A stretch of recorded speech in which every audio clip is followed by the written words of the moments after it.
Кылай авылында якшәмбе мәктәбе 2000 елдан бирле эшли. Баштарак балалар җирле Ширкәү атакайның йортында укыганнар, аннан балалар бакчасы бинасында бина арендалаганнар. Ниһаять, үз биналары да булды хәзер. Аны хәйриячеләр, спонсорлар ярдәме белән төзегәннәр. Даже если посмотреть вот так вот, я даже не припоминаю момента, только в городах Казани, где есть такой просветительский центр. А это говорит о том, что в селе такое присутствие, это говорит о многом. Наша вера православна.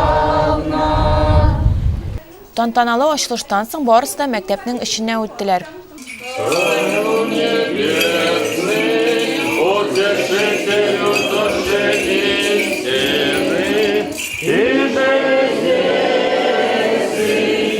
Мәктәп тулысынча җиһазландырылган, барлык коммуникацияләр дә кертелгән. Ачылыш көнендә беренче дәрес тә үтте. Это очень памятный день будет для нас. В этот день открывается наша школа, и мы потом начнем с вами наши уроки. Барлыгы якшәмбе мәктәбендә 37 бала укый. Пәнҗешәмбе көннәрендә монда яшьләр һәм олылар йөриячәк.